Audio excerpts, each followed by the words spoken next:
Assalamualaikum warahmatullahi wabarakatuh. Perkenalkan, nama saya Muhammad Zainal Arifin dari kelas 9F absen 20. Akan melakukan presentasi tentang masa demokrasi parlementer 1950 sampai 1959.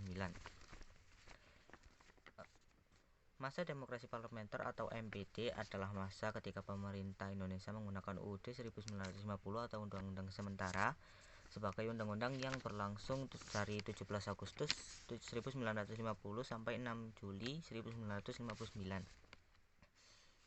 MPD disebut juga masa demokrasi liberal karena sistem dan ekonomi yang berlaku menggunakan prinsip-prinsip liberal.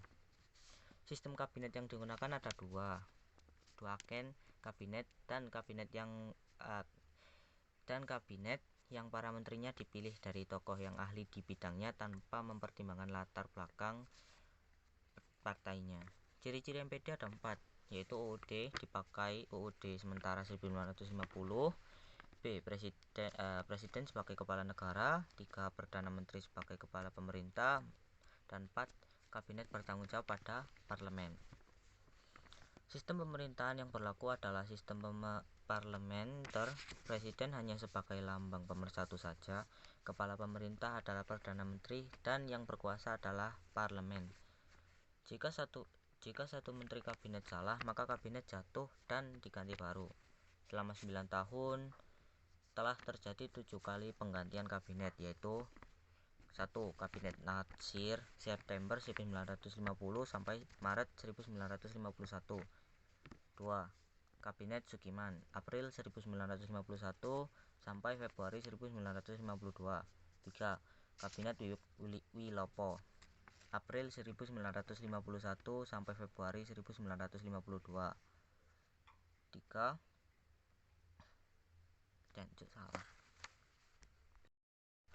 Selama 9 tahun telah terjadi 7 kali penggantian kabinet, yaitu 1. Kabinet Natsir September 1950 sampai Maret 1951. 2. Kabinet Sukiman April 1951 sampai Februari 1952. 3. Kabinet Wilopo April 1952 sampai Juni 1953. 4. Kabinet Ali Sastromijojo dari 1 Juli 1953 sampai Juli 1955. 5. Kabinet Bahrudin Harahap Agustus 1955 sampai Maret 1956. 6. Kabinet Ali Sastroamijojo Maret 1956 sampai Maret 1957. 7. Kabinet Juanda Maret 1957 sampai Juli 1959. Sistem kepartaian yang dianut adalah sistem multipartai atau suatu sistem kepartaian yang memiliki banyak partai politik. Pemilu 1955 atau pemilu pertama diadakan 2 tahap, yaitu tahap pertama 29 September 1955 untuk memilih 250 anggota DPR dan dimenangkan PNI, Masyumi, NU, dan PKI, dilantik pada 20 Maret 1956. Tahap 2 15 Desember 1955 untuk memilih anggota Dewan Konstituante atau Badan Pembuat Undang-Undang yang dilantik 10 November 1956. Terdapat beberapa gangguan keamanan atau pemberontakan pada masa MPD, yaitu 1. APRA, Angkatan Perang Ratu Adil. APRA dipimpin oleh Kapten Raymond Westerling. Tujuan APRA adalah mempertahankan bentuk negara federal di Indonesia dan memiliki tentara sendiri pada negara bagian RIS.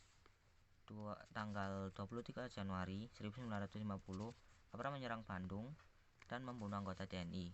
Namun, APRA berhasil ditumpas melalui operasi militer dan pasukan Siliwangi dari pasukan Siliwangi. 2. RMS atau Republik Maluku Selatan yang dipimpin oleh Dr. Christian Robert Stephen Soumokal dengan tujuan adalah merdeka dan melepaskan diri dari RI karena Maluku menganggap memiliki kekuatan sendiri atau yang menganggap dirinya kuat. Penyebab RMS adalah pemberontakan jatah bangunan daerah yang dirasa sangat kecil, tidak sebanding dengan daerah Pulau Jawa. Namun RMS berhasil ditumpas lewat operasi militer yang dipimpin oleh Kabinet Kawilorong. 3. Pemberontakan Andi Aziz 5 April 1950. Tujuan pemberontakan ini yaitu agar pasukan dijadikan pasukan keamanan mengamankan situasi di Makassar. Pasukan Andi Aziz beraksi dan menduduki pos militer, kantor komunikasi, lapangan terbang, serta menahan Letkol Aceh Makoginta. Penyebab Andi Aziz memberontak adalah tuntutan mereka tidak dipenuhi dan pemerintah RI tetap mendatangkan TNI sebagai pasukan keamanan. 4. PRRI dan Permesta. Penyebab pemberontakan PRI adalah adanya hubungan dan kurangnya harmonis antara pemerintah pusat dan Pemda atau pemerintah daerah, yaitu Sumatera dan Sulawesi, yang dikarenakan jatah keuangan yang diberikan oleh pemerintah pusat tidak sesuai anggaran yang diusulkan. Dan dibentuknya gerakan dewan, yaitu Dewan Banteng di Sumatera Barat dipimpin oleh Letkol Ahmad Hussein, Dewan Kaca di Sumatera Utara dipimpin oleh Letkol Simbolon, Dewan Garuda di Sumatera Selatan dipimpin oleh Letkol Barlian, dan Dewan Mahuni di Sumatera Utara, Sulawesi Utara dipimpin oleh Letkol Venje Samuel. Pada 15 Februari 1958, Letkol Ahmad Hussein mengumumkan berdirinya PRRI. Dan pada 19 Mei 1961, Ahmad Hussein dan tokoh-tokoh PRRI lainnya akhirnya menyerah. Dan adanya Konversi Asia Afrika atau KA pada tahun 1953. KA diselenggarakan tanggal 18 sampai 24 April 1955 di Bandung yang hasilkan 10 prinsip dan dihadiri 29 negara. Sebelum KAA berlangsung adanya 2 konferensi pendahulu, yaitu Konferensi Kolombo dihadiri 5 negara, RI, India, Pakistan, Burma, dan Sri Lanka. Konferensi Bogor dihadiri 5 negara yang disebut Konferensi Pancanegara. Dan pengaruh KAA yaitu 1.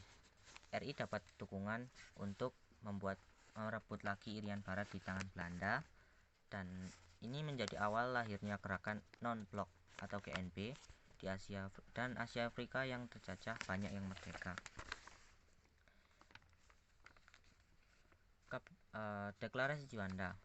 Kabinet Juanda mendeklarasikan hukum teritorial yang dikenal sebagai Deklarasi Juanda dan hasilnya menghasilkan pengakuan atas luas wilayah RI meluas hingga 2,5 kali lipat dari 2.027,87 km persegi jadi 5.1903,250 km persegi.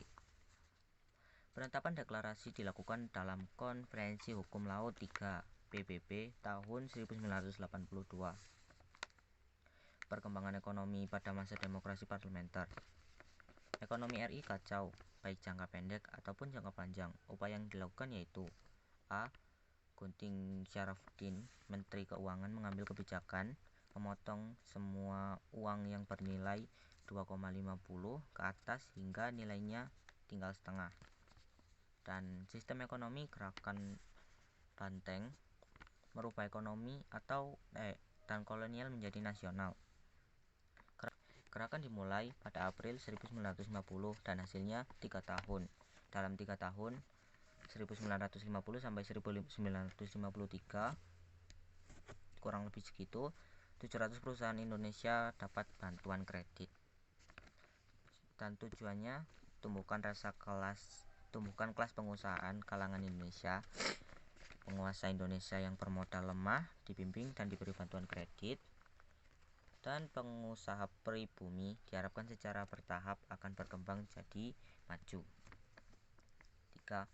Nasional perusahaan asing atau pengambil alihan perusahaan Belanda.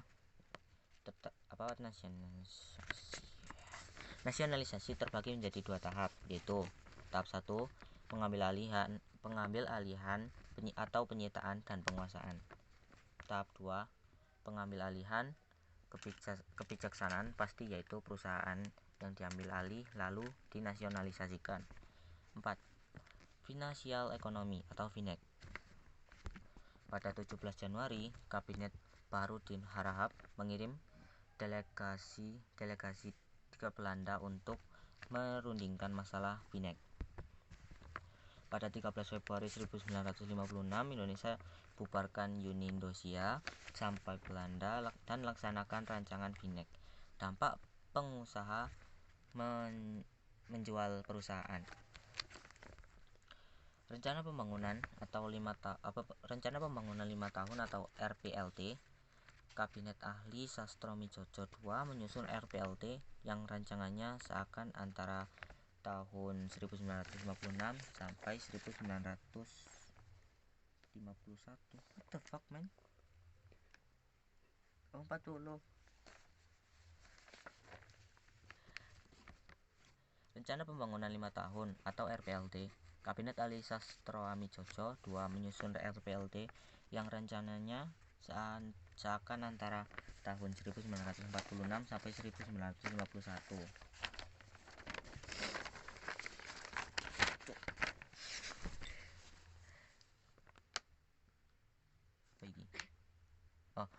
Rencana tidak berhasil karena 1.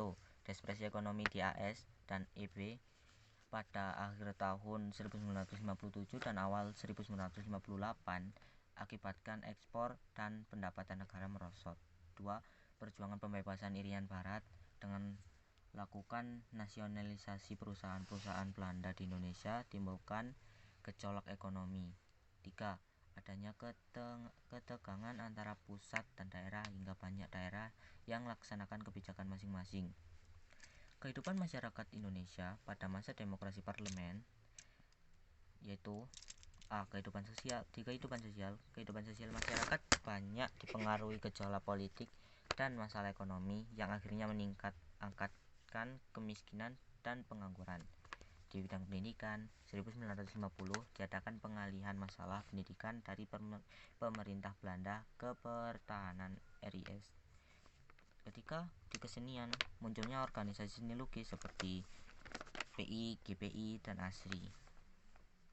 Akhir masa demokrasi parlementer berakhir karena adanya dekret presiden pada 5 Juli 1959 karena konstituante gagal membentuk UUD yang baru.